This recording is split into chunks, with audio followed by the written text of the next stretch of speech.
மக்கள் தொகை அடிப்படையில் இந்த சொல்ற ப்ரோரேட்டாவே முதல்ல தவறானது.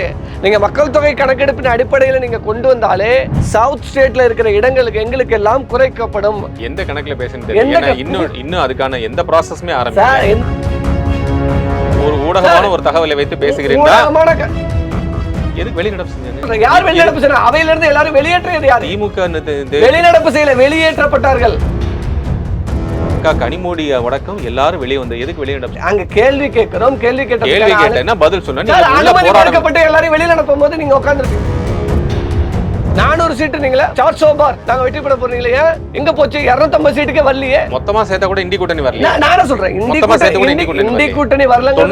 இன்னைக்கு வலிமையான எதிர்க்கட்சியில இருக்கா இல்லையா? பாஜக நினைச்ச விஷயம் சொல்லணும்.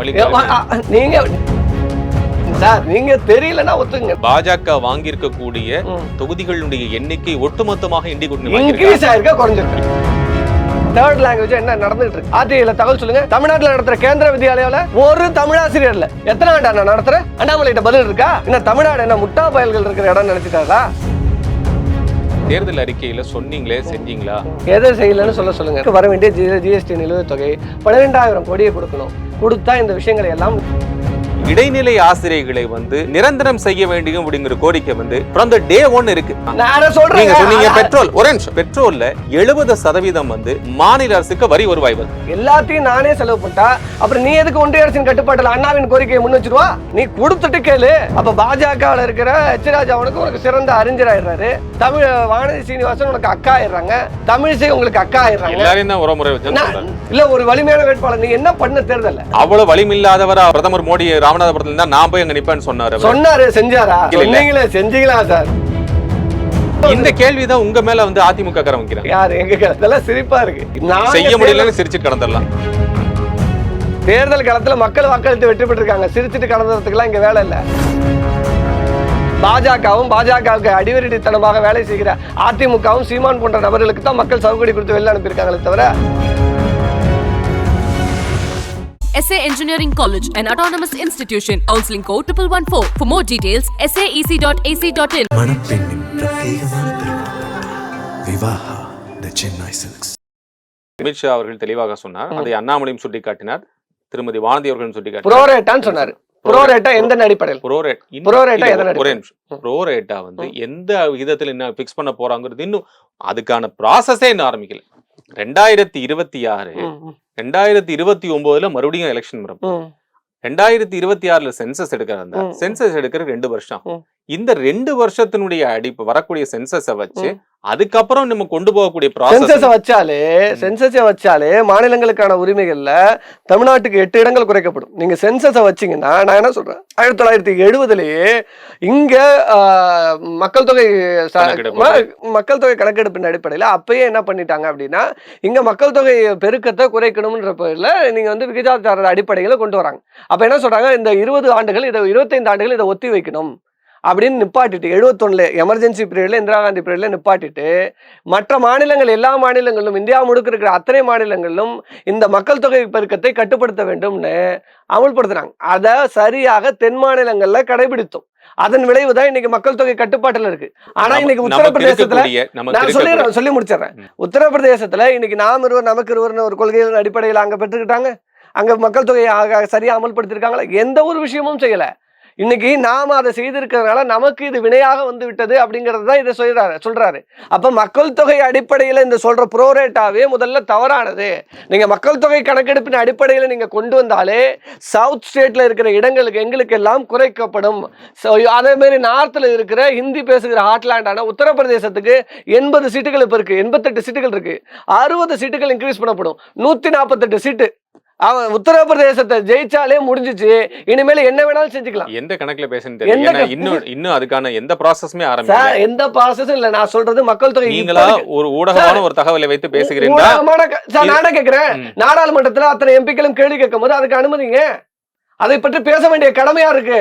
நாடாளுமன்ற உறுப்பினர்கள் கேள்வி எழுப்புறாங்க, பதில் சொல்ல வேண்டிய கடமை அமித்ஷா இருக்கு. அப்படி பண்ண போறது இல்லைங்க. சொல்லட்டும். நீங்க எதுக்கு வெளிநடப்பு செஞ்சாங்க? நான் என்ன சொல்றேன், யார் வெளிநடப்பு செய்யணும்? அவையில இருந்து எல்லாரும் வெளியேற்றியது யாரு? திமுக வெளிநடப்பு செய்யல, வெளியேற்றப்பட்டார்கள்.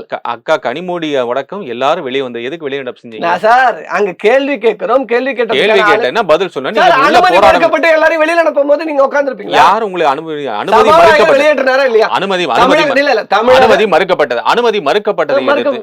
ஆமா, அனுமதி மறுக்கப்பட்டது. திருப்பி நீங்க கேட்டுட்டு இருக்கேன். அமளியில் இன்னைக்கு 2 நாள் அவை முடக்கப்பட்டது. 3வது நாள் என்ன பண்ணாங்க? அத்தனை பேரு வெளியேற்றம் பண்ணாங்க. அவையில இருந்து கட்டாய வெளியேற்றம் நடந்தது. சபாநாயகர் ஓம் பிர்லா பண்ணாரு. அப்புறம் அன்னைக்கு தர்மேந்திர பிரதான் என்ன சொல்றாரு?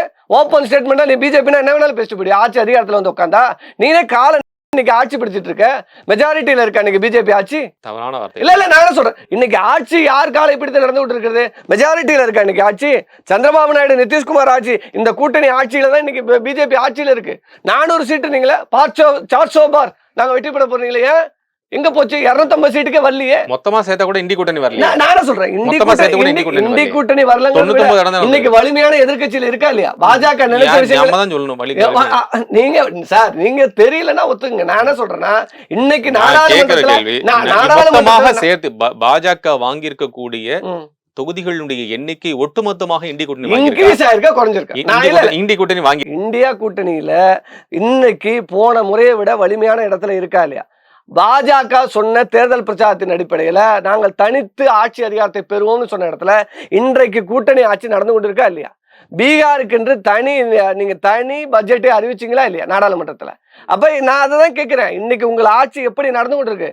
தர்மேந்திர பிரதான் ஓப்பன் ஸ்டேட்மெண்ட் கொடுத்தாரா இல்லையா? தே ஆர் அன்சிவிலைஸ்ட் அப்படின்னு சொன்னாரா? மன்னிப்பு கேட்டாரா? யாரு கேட்க வச்சது? 39-40 எம்பிக்கள் போய் அங்க பேசினதுனாலதான் மன்னிப்பு கேட்டாரு. 100 முறை அதற்காக நான் மன்னிப்பு கேட்க தயார். மறுநாள் தானே பின்வாங்கினாரு. அங்க அன்னைக்கு வெளியே வந்த உடனே பேசுறாரு. அந்த அன்னைக்கு வெளியே வந்த உடனேயே இதே முதலமைச்சர் தான் சொன்னார், அரை மணி நேரத்துக்குள்ளாக பேசி மன்னிப்பு கேட்டார். வெளியில வந்து ஸ்டேட்மெண்ட் விட்டார். சார் நான் சொல்றது அவை குறிப்பிலேயே அது பதிவேற்றப்பட்டது. பதிவேற்றம் நீக்கப்பட்டதா? அவை குறிப்பில் அன்னைக்கு பேசினப்ப ஏத்துனீங்களா இல்லையா? அன்னைக்கு அக்கா கனிமொழி அவர்கள் அதை அவை குறிப்பில் ஏற்றக்கூடாதுன்னு சொல்லி கடுமையான வாதங்களை முன் வச்ச பிறகு நீங்க நீக்கினீங்களா? ஓம் பிர்லா பரிந்துரை பண்ணி நீக்கினாரா? ஓப்பன் ஸ்டேட்மெண்ட் நீ பேசுற. அப்ப ஏன் அடுத்த வாரம் இங்க ஐஐடிக்கு வர வேண்டியவர் ஏன் வரல? யாருக்கு பயம்? தர்மேந்திர பிரதான் வர வேண்டியதானப்பா. அப்ப நான் தமிழ்நாட்டுக்கு வர வேண்டியது தானே? அப்ப நீங்க பார்த்து தமிழர்களை ஒட்டுமொத்த தமிழர்களை அன்சிவிலைஸ்ட்னு சொல்லிவிட. அப்ப நான் என்ன கேட்கிறேன்னா, உத்தரப்பிரதேசம் இன்னைக்கு என்ன நிலையில இருக்கிறது கல்வியில? இன்னைக்கு உங்களோட ஜிடிபி என்ன? ஏன்டேந்து வரிய வாங்கி நீங்க வட மாநிலங்களுக்கு கொண்டு போய் கொட்டிட்டு இருப்பீங்க. என் மாநிலத்துல என் மக்களின் உரிமைகளுக்காக நாங்க கேட்டா, நிதி பகிர்வு கேட்டா தர முடியாதும்பீங்க. மும்மொழி கொள்கை என்கிற பேர்ல தேசிய கல்விக் கொள்கை ஏற்றால் தான் 2000 கோடிங்குவீங்க. இதெல்லாம் யாரிடத்துல? மாநில உரிமை எங்க போகுது? அப்ப இதெல்லாம் விட்டுட்டு கேட்க முடியாது. அப்ப மாநில ஆளுங்கட்சியாக இருந்தாலும் இதையெல்லாம் எதிர்த்து கடுமையான கண்டனங்களை பதிவு செஞ்சு இதற்கான போராட்டங்களை இப்போ வரைக்குங்க. இன்னைக்கு 100 நாள் வேலை திட்டத்துக்கான பணம் 6 மாசமா வரல. போன வாரம் இப்ப போய் ஆர்ப்பாட்டம் பண்ணிட்டு வந்திருக்கேன். வெள்ளிக்கிழமை தமிழ்நாடு முழுவதும் இருக்கிற அனைத்து ஒன்றியங்களிலும் 2 ஊராட்சிகள்ல எல்லா இடங்களிலும் 100 நாள் பணம் 4 வருஷத்துல 4034 கோடி கொடுக்கலங்க. 4 வருஷத்துல நீங்க சொல்லக்கூடிய அதே உத்தரப்பிரதேசம், நம்ம பேசக்கூடிய மற்ற தென் மாநிலங்கள் எல்லாத்தையும் விட, குஜராத்தை விட 39,000 கோடி ரூபாய் வந்து இதே 100 நாள் வேலை திட்டத்துல விற்கப்படுறதாக கோவையில செய்தியாளர் சந்திச்சு அண்ணாமலை அவர்கள் பேசியிருந்தார். அண்ணாமலை பேசுறதெல்லாம் வச்சுட்டு பேச முடியாது. டேட்டா சொன்னாருங்க. நமக்கு தெரியும் அவர் வந்து இருக்கக்கூடிய இல்ல நீங்க டேட்டா தப்புன்னா டேட்டா தப்பு தான் சொல்றேன். 39,000 கோடி வந்து அவருடைய இதுல பதிவு பண்ணிருக்காரு. நானே சொல்றேன், அவர் ட்விட்டர்ல 1000 பதிவு பண்ணாரு. 39,000 கோடி இருக்காரா இல்லையான்ற தலைமையில நீ ஓடிட்டு இருக்காரு. அது நானே சொல்றேன், அண்ணாமலை எல்லாமே செஞ்சுட்டு இருக்காருங்க. ஒரே நிமிஷம், அண்ணாமலை செருப்பு போட மாட்டேன். தமிழ்நாட்டுல பாலியல் செயல்கள் நடந்துட்டு இருக்கு. செருப்பு போட மாட்டேன் இனிமேல்னாரு. செருப்பு போடாம தெரியுறாரா? யாரு பைத்தியக்காரன்? யாரு பைத்தியக்காரங்க? செருப்பு போடாம நான் தமிழ்நாட்டுல இனிமேல் இது இந்த ஆட்சியை அப்புறப்படுத்த வரைக்கும் செருப்பு போட மாட்டேன்னு சொல்லிட்டு மறுநாளே ஒருத்தன் செருப்பு போட்டு தெரிஞ்சான். எவன்னு மக்கள் எல்லாருக்கும் தெரியும். நான் என்ன கேட்கிறேன், அண்ணாமலை எல்லாம் இங்க ஒரு ஜோக்கருங்க. ஒரு ஒன்றிய கவுன்சிலர் ஆகிறதுக்கு கூட தகுதியற்ற நபர். அதனால நீங்க வந்து அண்ணாமலை பேச்செல்லாம் வச்சுட்டு அண்ணாமலை சொல்லிட்டாருங்க செஞ்சுட்டு. நான் கேட்கிறேன், 4034 கோடி ரிலீஸ் பண்ணியா? 6 மாசமா தமிழ்நாட்டுக்கு 39,000 கோடி ரூபாய் வந்து இதில் நகராட்சி திமுகவுடைய நகராட்சியில் இருக்கக்கூடிய ஒன்றில் இருக்கக்கூடிய அமைப்பாளர்கள் வந்து கடுமையாக மாட்டுவார்கள். அவங்க வந்து சிறைக்கு செல்லக்கூடியது உறுதி. வெளியீடு அண்ணாமலை வெளியீடு. நான் என்ன சொல்றேன், ஓபன் ஸ்டேட்மெண்ட். இது தேவையில்லை. ஏங்க வழக்கு போட்டோம், ஓபன் ஸ்டேட்மெண்ட் நான் சொல்றேங்க. அண்ணாமலைக்கு உண்மையா தைரியம் இருந்தா வெளியீடு போ. உன்கிட்ட தான் எல்லாமும் இருக்கு, இடியை வச்சிருக்க, எல்லாத்தையும் வச்சு மிரட்டிட்டு இருக்க. ஒரு நீதிபதியின் வீட்டுல கட்டுக்கட்டா பணம் எரிஞ்சுதா இல்லையாங்க? ஒரு நீதிபதியின் வீட்டுல டெல்லியில அத்தனை கோடி பணம் கட்டுக்கட்டா எரியுது.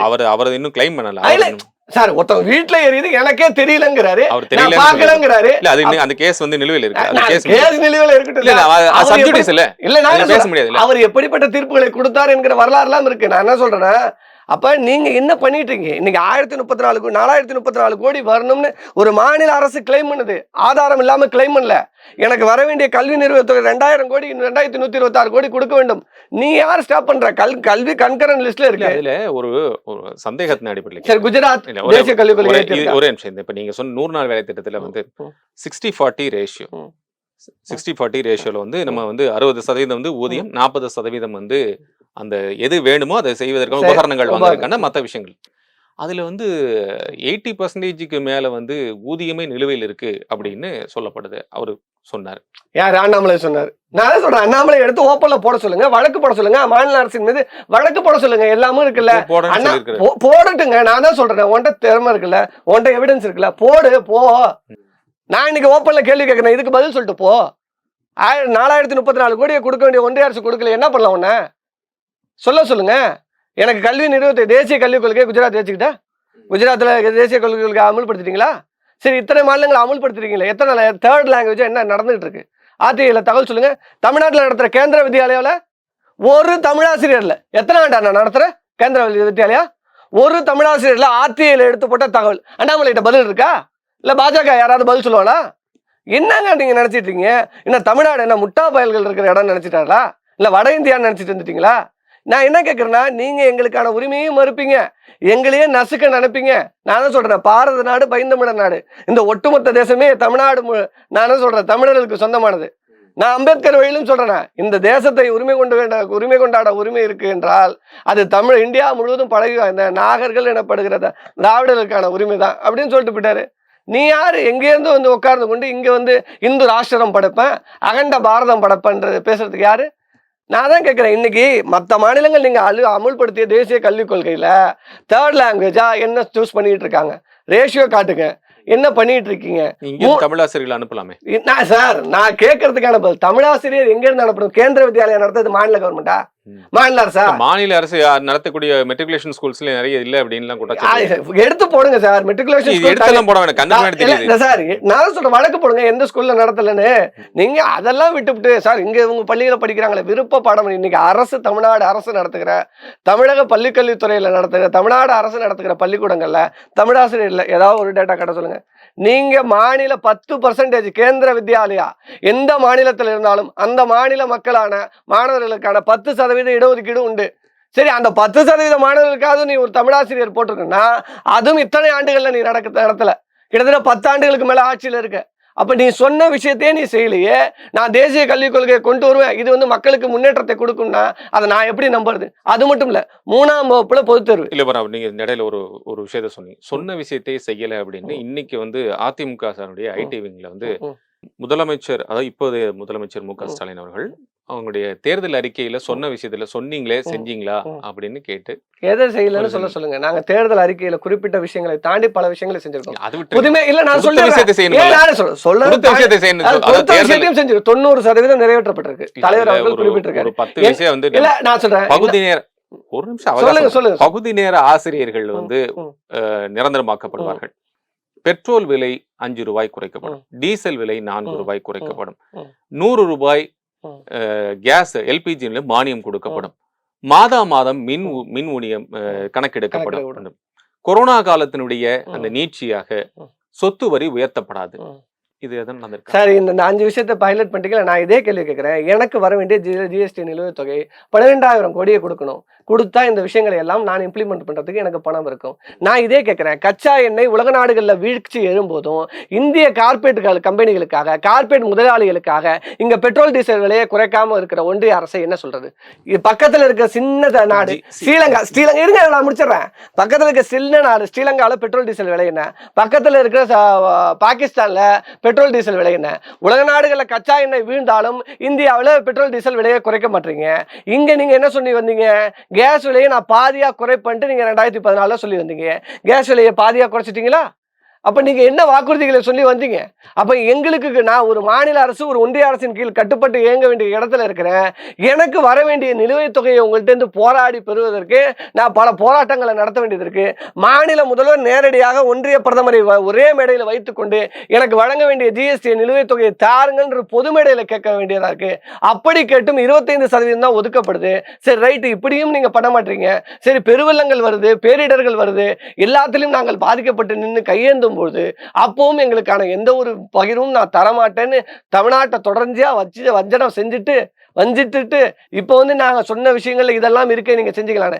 பெட்ரோல் டீசல் விலையை வந்த பிறகு நாங்கள் ₹1 குறைத்தோமா இல்லையா? அண்ணன் பிடிஆர் அவர்கள் பொறுப்புல வந்தப்போ அமைச்சராக இருந்தப்போ பெட்ரோல் டீசல் விலையில ₹1 குறைச்சதா இல்லையா மாநில அரசு? அதற்கு பிறகு நாங்கள் சொன்ன இந்த திட்டங்கள் அடிப்படையில் நீங்க பகுதி நேர ஆட்சியர்களை நியமனம் செய்யலாம். அதற்கான பட்ஜெட் எனக்கு வேணும், பணம் வேணும். நீங்க அதற்கு நீங்க மாநில அரசுக்கு ஒன்றிய அரசு வழங்க வேண்டிய நிதி இருக்கிறது. இதுக்கு நான் சொல்றேன், அதுல பயன்படுற அந்த 2000 கோடி இந்த பகுதி நேர ஆசிரியர்களுக்கும் உண்டு. அவர்களுக்கு மாநில அரசு சமஸ்கிருத சிக்ஷா விட்டுருங்க. அதுல 15,000 ஆசிரியர்கள் 15,000 ஊழியர்கள் தான் இருக்காங்க. அது இல்லாம 44,000 பேர் இங்க பாருங்க டெய்லி போராட்டம் நடக்குது. 15,000 பேரை இல்ல நான் எடுத்துக்கிறேன், நான் வரேன். முதல்ல இந்த மாநில அரசு நியமிக்க வேண்டிய ஆசிரியர் பெற்றோர் ஆசிரியர் கழகத்துல இருந்து வைக்கக்கூடிய கோரிக்கையை உங்களுக்கு எத்தனை கோரிக்கை இருக்கு? ஒண்ணு. ரெண்டாவது, நீங்க நம்ம மாநில அரசு இடைநிலை ஆசிரியர்களை நிரந்தரம் செய்ய வேண்டும் அப்படிங்கிற கோரிக்கை from the day 1 இருக்கு. டெய்லி போராட்டம் நடந்துட்டே இருக்காங்க. இது மத்திய அரசு செய்ய வேண்டிய விஷயமா?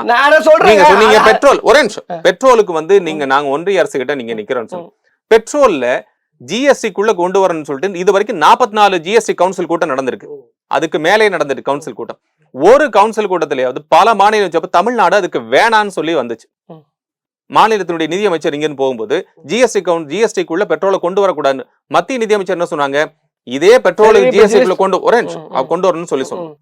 ரெண்டாவது, பெட்ரோல்ல 70% மாநில அரசுக்கு வரி வருவாய் வருது. மாநில அரசுக்கு வரி வருவாய் எல்லாத்தையும் நானே செலவு பண்ணிட்டா அப்புறம் நீ எதுக்கு ஒன்றிய அரசின் கட்டுப்பாட்டுல அண்ணாவின் கோரிக்கையை முன் வச்சிருவா? அண்ணாவின் கோரிக்கை இன்னும் அப்படியே தானே இருக்கு, எடுத்து வந்துடலாமா? நான் என்ன கேட்கிறேன், எனக்கு தர வேண்டிய உரிமையை நான் ஒண்ணுமே தர மாட்டேன், ஆனா நீ மட்டும் எல்லாத்தையும் செய்யட்டா பணத்தை முழுக்க என்கிட்ட வரிங்கிற பேர்ல என் ரத்தத்தை உறிஞ்சு வச்சுட்டு வடநாடுகளுக்கு முள்ள தள்ளிட்டு அங்க ஒரு டெவலப்மெண்ட் இருக்காது. இன்னும் அவங்க அப்படியே வச்சிருந்து, இன்னும் அன்எஜுகேட்டடா வச்சிருந்து, இன்னும் லிட்ரஸி ரேட்ல கம்மியா வச்சிருந்து, இன்னும் மத அரசியலை பண்ணி நீங்க திருப்பி வருவதற்கு அப்படியே வச்சிருந்துட்டு இன்னைக்கு என்கிட்ட இருந்த எல்லாத்தையும் நானே எல்லாத்தையும் பண்ணிக்கிறேன்னா அப்புறம் எதுக்கு நீ? அததான் கேட்கிறேன், எதுக்கு நீ? அப்ப அந்த கேள்வி வருதா இல்லையா? நீ கொடுத்துட்டு கேளு. நான் எங்களுக்கு கொடுக்க வேண்டிய, நான் 25 பைசா, நான் ₹1 கட்டினா எனக்கு 25 பைசா, மத்திய பிரதேசம் ₹1 கட்டினா அவனுக்கு ₹2 85 காசு நீ தூக்கி கொடுத்துட்டு போவ.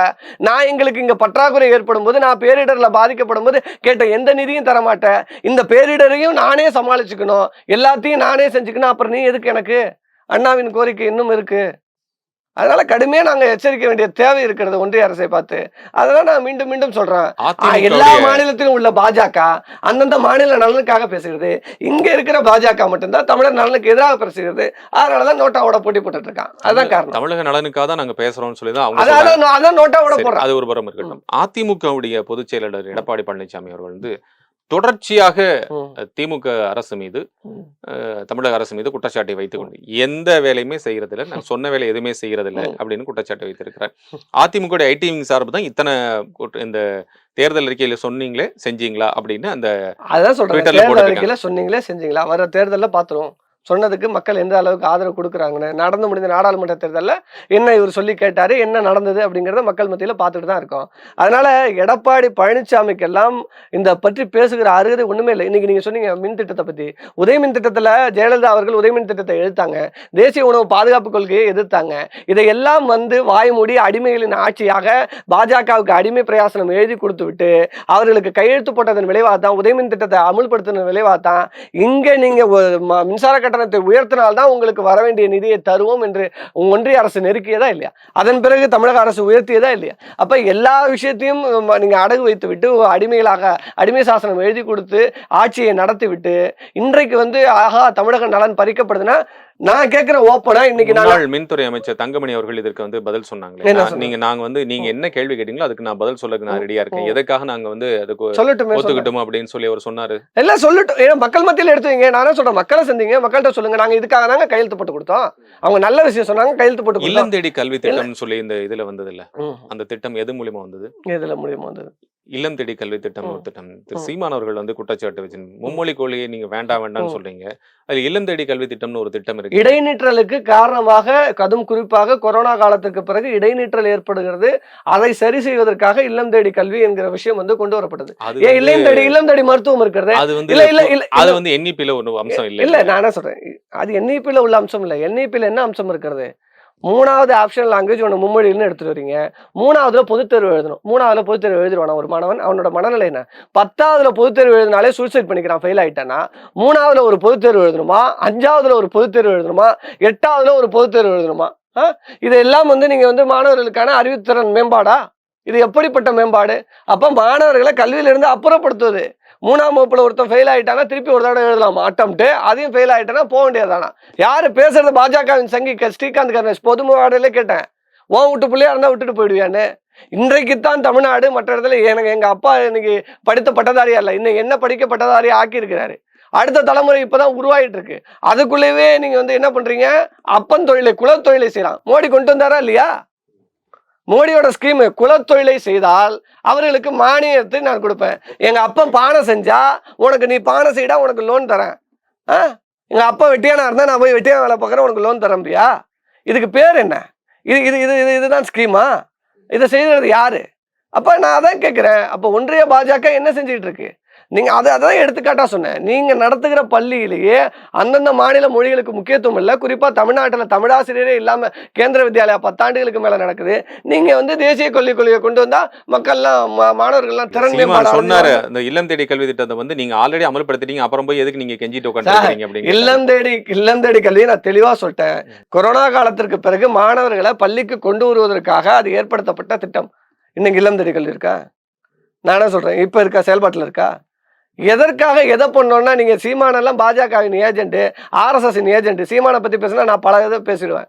அதனால சீமானுக்கெல்லாம் அந்த தகுதியே கிடையாது. புதுசா இருக்கு RSS ஏஜென்ட். ஆமா, பாஜகவோட நான் சொல்றேன், சீமான RSSின் ஏஜென்ட் இல்லங்கிறதுக்கு நான் சொல்லுங்க. சிவகங்கையில எச்ராஜா போட்டிடுறாரு. போய் எச்ராஜா மாநில குலத்தின் எதிரின்னு பேசுற சீமான் எச்ராஜாவுக்கு எதிராக வேட்பாளராக நின்று இருக்க வேண்டியதானே?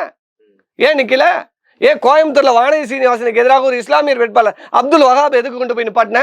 அங்க வேலை செஞ்ச வேட்பாளரை விட்டுவிட்டு அங்க வேலை செஞ்ச மாவட்ட செயலாளரை எதுக்கு நிப்பாட்டல?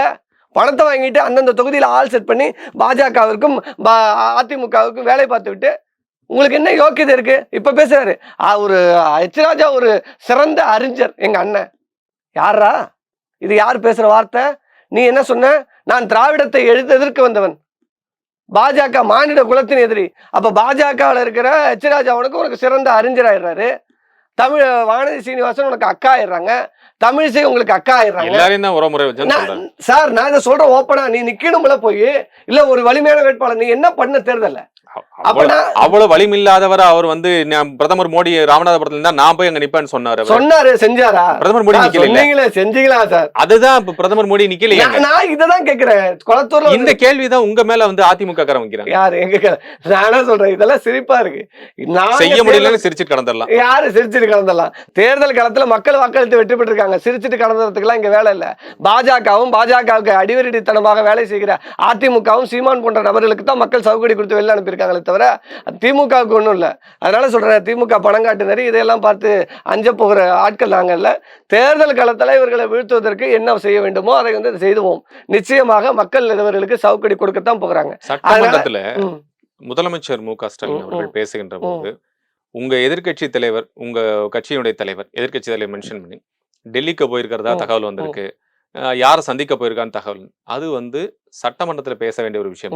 அது வந்து ஒரு கட்சியுடைய பிரதிநிதி யாரையும் சந்திக்க, அது உங்க கட்சி பிரச்சனை. மும்மொழி கொள்கையை பத்தி உங்க கட்சியினுடைய தலைவர் வந்து சொல்ல வேண்டிய இடத்துல சொல்லணும்னு சொன்னா அது வந்து ஏற்கத்தக்கது. ஒரு கட்சியுடைய பிரதிநிதி வந்து யாரை போய் சந்திக்கிறார் செய்யக்கூடாதுன்னு சட்டமன்றத்துல சொல்ல வேண்டிய தேவை இருக்குதா? சொல்ல வேண்டிய தேவை இருக்கு, மக்களுக்கு தெரியப்படுத்த வேண்டிய தேவை அது இருக்கு. பொது இல்ல, பொது இடத்துல சொல்லலாம். ஏன் அதை சொல்ல வேண்டிய சட்டமன்றத்துல சொல்லலாம். ஒரு கட்சியுடைய ஒரு கட்சியினுடைய உள்கட்சியினுடைய விவகாரம். அதேதான் எடப்பாடி பழனிசாமிக்கு நான் சொல்றேன். சட்டமன்ற இடத்துல வந்து உட்கார்ந்து கொண்டு அவர் பேசிய பல செய்திகளை வந்து நம்ம குறிப்பிட்டு பேசலாம். இங்க நான் சொல்றது என்னன்னா, எடப்பாடி பழனிசாமி இன்னைக்கு காலைல கிளம்பி போகும்போது டெல்லியில பத்திரிகையாளர்கள் சந்திக்கும் போது நீங்க எதுக்கு வந்திருக்கீங்கன்னு கேட்டபோது அவர் உட்கட்சி விவகாரங்க என்ன அனுமதிக்க மாட்டீங்க. அவர் சொன்னா சொல்ற மக்களுக்கு தெரிஞ்சுக்கிட்டோம். சரி சொல்லுங்க. கட்சி ஆபீஸ்ல ஸ்கிரீன் தொங்க விடுற வேலை நடக்குது, ஸ்கிரீன் வேலையை பார்க்க வந்தேன்னு சொன்னாரா இல்லையா? கட்சி என்ன இங்க அலுவலகத்தை சந்திக்க பார்க்க வந்த அலுவலகத்தை பார்க்க வீடியோ எடுத்து காட்டா ஸ்கிரீன் வேலை நடக்குது, நான் அதை பாக்குறதுக்காக கட்சி ஆபீஸ்க்கு வந்திருக்கேன். சரி ரைட்டு, இதுதான் காலைல ஸ்டேட்மெண்ட். சாயங்காலம் 3 கார் மாறி போறீங்க, உங்க கார்லயே போயிடலாம். நீங்க சட்டமன்ற எதிர்க்கட்சி தலைவர் நேரடியாக மாநில நலனை பற்றி நான் பேசத்தான் போறேன், மாநில மக்களின் உரிமைகள் பறிக்கப்படுகிறது ஒன்றிய அரசால், அதனால ஒன்றிய அரசின் அமித்ஷாவை சந்தித்து கேள்வி கேட்க போறேன் சொல்லிட்டு போயிருக்கான். 3 கார் மாறி போய் அவரை சந்தித்து விட்டு வெளியில வந்து என்ன சொன்னாரு, இல்ல நான் மக்கள் பிரச்சனைகளை சந்திக்கத்தான் போறேன்னாரு. ஆனா அமித்ஷா என்ன ட்வீட் போட்டாரு, தேசிய ஜனநாயக கூட்டணி தமிழகத்தில் அமைக்கப்படும், மது ஒழிக்கப்படும், கூட்டணி அமைக்கப்படும், மது ஒழிக்கப்பட்டு நல்லாட்சி பிறக்கும்னு குறிப்பிடுறாரு, ஊழல் ஒழிக்கப்படும் குறிப்பிடுறாரு. இவங்களை சந்திச்சுட்டு போயிட்டு போட வேண்டிய தேவை எங்க இருக்கு? ரைட்டு, இதெல்லாம் வந்து நம்ம வந்து பேசக்கூடாதுன்னா மக்களுக்கு தெரியப்படுத்த வேண்டிய தேவை. பேசக்கூடிய இடம் சட்டமன்றமா? அதுதான் நான் கேட்க. நான் முதல்ல தெளிவா சொன்னேன். முதலமைச்சர் மு.க. ஸ்டாலின் அவர்கள் சட்டமன்றத்துல இது ஃபேர் டீலிமிட்டேஷன் பத்தி நீங்க எல்லாரும் பேசணும் அப்படிங்கும்போது சட்டமன்றத்தில் பேச வேண்டிய கட்சியுடைய விவகாரமா, கட்சி விவகாரமா, சட்டமன்ற எதிர்கட்சி தலைவரின் பற்றி விவகாரம், சட்டமன்ற எதிர்கட்சி தலைவரை பற்றி விவகாரம் சட்டமன்றத்தில் பேச முடியும். எதிர்கட்சி தலைவர் ஒரு செயல்பாட்டை செய்கிறார், அவரை பற்றி பேசணும்னா நேரடியா அங்கதான் பேசணும். இதை பேசக்கூடாது என்கிற எந்த ஒரு இதுவுமே இல்லை. அப்படி இருந்ததுன்னா அது அவை குறிப்பில இருந்து நீக்க போறாங்க. இதை வந்து நீங்க பேசவே கூடாது, இது தனிப்பட்ட விஷயம். அவர் வேற எங்கேயோ ஒரு வீட்டுக்கு போறாருங்கிற பத்தி எல்லாம் இங்க பேசல. அவர் தேசிய பொறுப்புல இருக்கிற தேசிய உள்துறை அமைச்சரை சந்திக்க போறார். அதை சட்டமன்றத்தில் ஒரு மாநில முதலமைச்சர் எதிர்கட்சி தலைவர் சந்திக்கிறார். அதுக்கப்புறம் திருப்பி துணை முதலமைச்சர் திரு உதயநிதி ஸ்டாலின் அவர்கள் பேசும்போது 3 கார் மாறி போனாரு. உண்மைதான். அது என்ன அவசியம் இருக்கு? அதுதான் பயந்து போகணும். இவர் எத்தனை கார் மாறி போனா உங்களுக்கு என்ன பிரச்சனை? உங்களுக்கு என்ன பிரச்சனை? அதை மக்களுக்கு தெரியப்படுத்த வேண்டாம். மக்களுக்கு தெரியப்படுத்த மக்கள் மன்றத்தில் வந்து பேசுங்க, சட்டமன்றத்தில் பேச பேசணும் சார். நீங்க பேசணும். அவங்க எதிர்கட்சி தலைவர்கள் அத்தனை பேர் லட்சணம் தெரியணும்ல, அதை பேசித்தான் ஆகணும். ஏன் அடுத்து செங்கோட்டையன் போய் சந்திச்சாரு, அதையும் தான் குறிப்பிட்டிருக்கான். அப்ப என்ன பண்றது? இதே திரு ஜெயக்குமார் அவர்கள் இதே விஷயத்தை பேசுகின்ற போது கீழே ரைடுன்னு இருக்கும்போது மேல வந்து நடந்ததா கடந்த கால வரலாறு ஏன் பேசுறாரா சட்டமன்றத்துல? கீழே கூட்டணியை நடத்திவிட்டு மேல ரைடு நடந்த விஷயங்களை பற்றி நேரடியா சட்டமன்றத்துல பேசுறாங்க. அப்போ இதுல வந்து உங்களுக்கு ஒரு நியாயம் மத்தவங்களுக்கு ஒரு நியாயமான்னு கேட்கத்தான் செய்றாங்க. அதையுமே சட்டமன்றத்துல தான் சார் சொல்றேன். நான் என்ன சொல்றேன், அதே சட்டமன்றத்துல எதிர்கட்சி தலைவரா இருக்கும்போது பேசுறாரு. அப்ப நான் இங்க கேட்க வேண்டிய கேள்வி என்னன்னா, இதை பேசக்கூடாது என்கிற வரம்பு எந்த இடத்திலும் அங்க இல்ல. இவர் பேசிய ஸ்டேட்மெண்ட்ல இருந்து ஒளிந்து மறைந்து நான் போகலங்கிறத ஏன் வெளிப்படையா சொல்லிட்டு போ, கூட்டணி வைக்கிறேன்னு சொல்லிட்டு போ, இல்ல நான் வந்து மக்கள் விஷயங்களை மக்கள் குறைகளை வந்து நான் சொல்ல போறேன்னு சொல்லிட்டு போ. ஏன் மறைச்சி அதை பொய் சொல்லி அதை போகணும்? அப்போ உன்னுடைய நோக்கம் என்ன, உன்னுடைய அஜெண்டா என்ன வெளிப்படையாக தெரியுது. இன்னைக்கு சட்டமன்றத்துல நயினார் நாகேந்திரன் தான் அடுத்த மாநில தலைவராக வருபோறான் என்கிற பேச்சு அடிபட்ட உடனே ஆர்பி உதயகுமாரும் இன்னைக்கு சக அதிமுக சட்டமன்ற உறுப்பினரும் நயினார் நாகேந்திரன் அருகில் போய் உட்கார்ந்து பேசிக் கொண்டிருக்கிறார்கள். அதுவும் இன்னைக்கு ஊடகத்துல செய்தியா தான் வருது. அதனால இஸ்லாமிய சகோதர வகுப்பு சட்ட திருத்தம் வந்தது, வகுப்பு போர்டுல எதிர்க்க வேண்டியதானே எடப்பாடி பழனிசாமி. நான் இஸ்லாமியர்களுக்கு துணையாக நிற்பேன். அதிமுக கூட தான் நின்னுது. எங்க நின்னுச்சு எடுத்து போராட சொல்லுங்க, அமித்ஷாவை கண்டிச்சு பேச சொல்லுங்க. சார் வகுப்புவாதத்துல எதிர்த்து வெளில போனாங்க சார். நீங்க வகுப்பு போர்டு சட்ட திருத்தத்தை எடுத்து தமிழ்நாடு முழுக்க ஆர்ப்பாட்டம் பண்ண சொல்லுங்க. நான் 2019 நான் தேர்தலில் நான் வந்து 21 நிற்கும் போது இப்ப என்ன சொன்னீங்க, 24 நாங்க வந்து ஒருபோதும் பாஜகவோட கூட்டணியில் இல்லை, நாங்க கூட்டணி விட்டு வெளியேற்றோம். இஸ்லாமிய மக்கள் நீங்க வந்து இனிமேல் அவர்களை நம்பாதீர்கள் அப்படின்னு சொல்லிட்டு வாஜ்பாயோட திமுக தான கூட்டணி சொல்லிருக்காங்க. அதுதான் சொல்லிட்டோங்க, மீண்டும் அதைதான் உங்களுக்கு குறிப்பிடுறோம். நாங்கள் கொள்கை கூட்டணி எப்படி அமைத்தோம் என்பதை மீண்டும் சொல்லிட்டோம். பாஜகவோட இந்த காலகட்டத்தையும் சொல்லிட்டோம், எதற்காக அமைத்தோம் என்கிற நிலைப்பாடு எல்லா மக்களுக்கு தெரியும். இன்றைக்கு அதிமுக என்ன செய்து கொண்டிருக்கிறது, பாஜக என்ன செய்து கொண்டிருக்கிறது, இன்னைக்கு மாநில உரிமைக்கு எதிராக அதிமுக என்ன செயல்பட்டு இருக்கு, அதுதான் இன்னைக்கு பேச போறல. மக்கள் தெளிவாக இருக்காங்க, மக்கள் முடிவு பண்ண போறாங்க. வர தேர்தல் 1 வருஷம் தான் இருக்கு. மக்களுக்கு தெரியும் யாரை கொண்டு வந்து உட்கார வைக்க வேண்டும் என்று. நீங்களோ நானோ இதை பேசி மக்களை வந்து யாரும் ஏமாத்தி விட முடியாது. மக்கள் பொதுத்தளத்துல தெளிவா இருக்காங்க. அத்தனை விஷயங்களும் இன்னைக்கு பொதுத்தளங்கள்ல வந்துட்டு இருக்கு. அதனால யாரும் மக்களை எல்லாம் பழைய காலங்கள் மாதிரி ஏமாத்தி விட்டு எல்லாம் போயிட முடியாது. குறிப்பாக வட இந்தியா கிடையாது இது, முதல்ல இது தென்னிந்தியா. நீங்க அதனால நீ உங்களுடைய அரசியல் இங்க ஒருபோதும் ஈடுபடாது. பொறுத்திருந்து பார்க்கலாம். இவ்வளவு நேரம் உங்களுடைய நேரத்தையும் கருத்தையும் எங்களுக்கு செலவு பண்ணி மிக்க நன்றி. நன்றி நன்றி நன்றி. SA Engineering College, an autonomous institution. Counseling code 1114. For more details, saec.ac.in. மணப்பெண்ணின் பிரத்யேகமான திருமணம் விவாஹா தி சென்னை சில்க்ஸ்.